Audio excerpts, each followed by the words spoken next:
Hi, my name is Byron Gomez, and I'm originally from Costa Rica, currently residing here in Denver, Colorado, and I am the executive chef partner of a one-star Michelin restaurant named Brutø.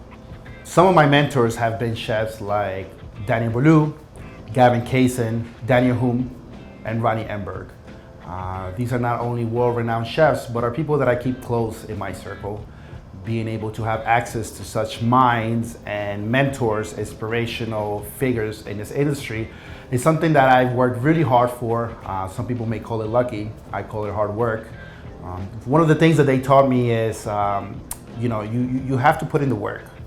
Nothing comes easy. Being able to build brands, being able to be a chef inside and outside of the kitchen is extremely important.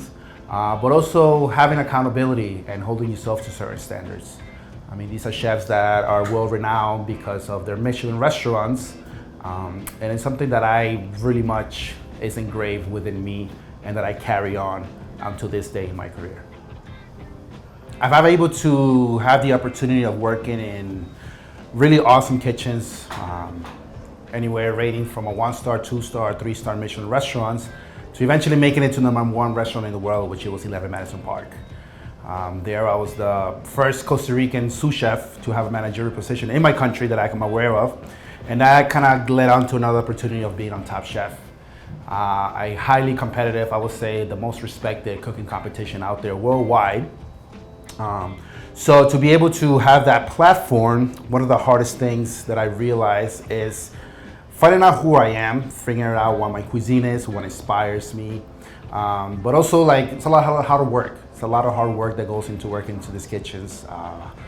High stress, high demand, and to be able to be performing at the top of the level is no different than being a world-renowned athlete. One culinary experience in the past that has influenced and kind of guiding me through my cooking style is just being curious, honestly.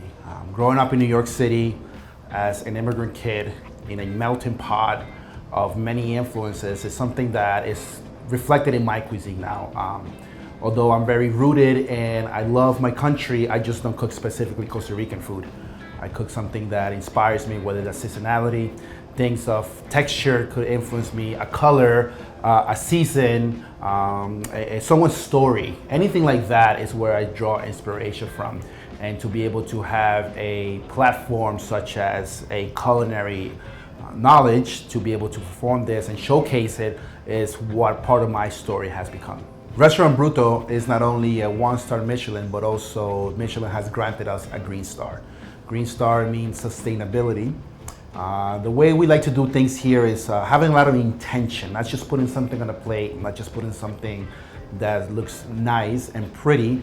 We think about the resources of how we grasp that, how much resources we have in order to highlight these ingredients. Also, the way we process things. One of the examples is the carrot tartare on the menu, close to zero waste as possible.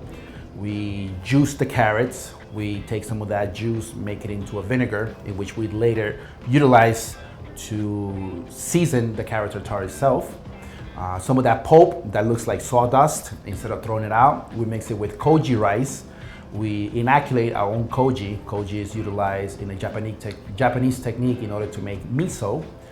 And we take that rice and take that sawdust of leftover carrot and make a tuile out of it, in which we later on dehydrate so we can serve the carrot tartare in. So being intentional about what we serve, being intentional about how we resource, being intentional of the whole guest experience, but also how we learn, not only as a team, but as individuals, I think it has a ripple effect that thinking about the future, this is how I believe that we want to do things here. We implement those practices, but also sharing it with people of how they could do it, just because we got to think about the future generations, future cooks, how we could influence and mentor those that are coming after us is something that I take very seriously and that we feel very proud of holding that once green Michelin star here at Brutø. We've taken the idea of brutalism, something that does exist in an architectural form, but given the name of our restaurant, we want to highlight the very primal cooking technique, which is fire. We have no stoves, We have no steam tables, we have no fryers. Everything is cooked in the hearth oven.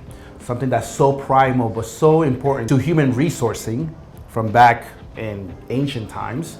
We practice it today and give it a modern twist to the point where we have a one-star Michelin restaurant. The way that I try to implement brutalism at the restaurant is an ongoing conversation of brainstorming, not only with my partners, but with the staff here. What is brutalism? For me right now at a point is architecture, textures, but also nature. Being able to take those raw elements. If you look at our canopy board, which is the first dish that gets presented, everything has been foraged from the foothills up in the Flatirons. The rocks themselves, they were at one point at the bottom of the Colorado River.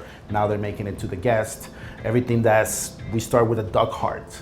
You know, we're, I think, believe one of the first restaurants in Denver that's able to serve a duck heart.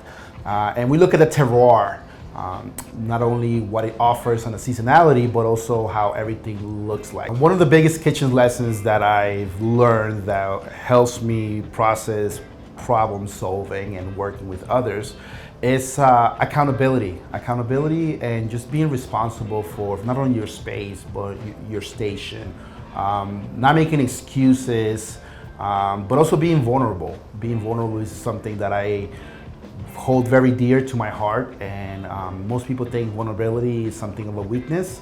I think working in a restaurant such as this is something of strength. Being able to rely on somebody else, realizing that I can't do this myself, not only enhances the teamwork, but it also gives trust to one another. What does this quote mean to me?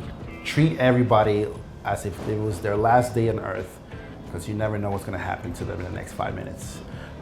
That to me, it means being present. Being present, giving that respect that people need and people want.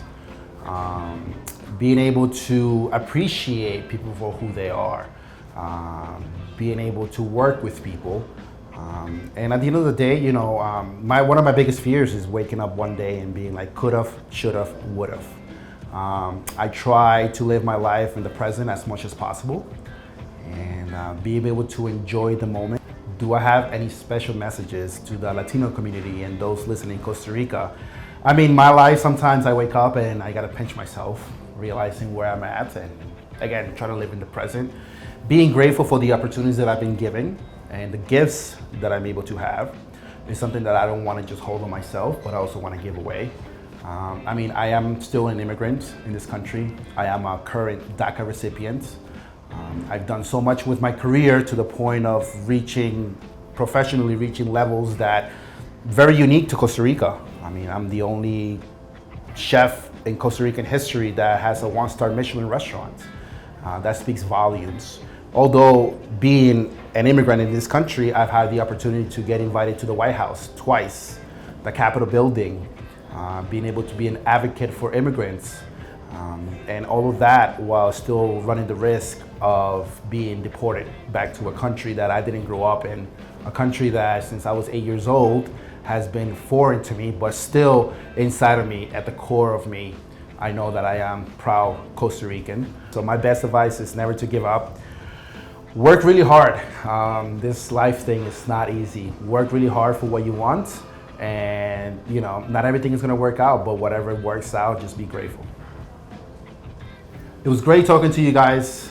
Again, my name is Byron Gomez, chef partner of a one-star Michelin restaurant called Brutø here in Denver, Colorado.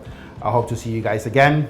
Check me out on television, check me out on social media, everything that I'm doing, just all over the place, doing a whole bunch of things, but it was very inspirational being able to talk to you guys. So thank you for tuning in, and pura vida.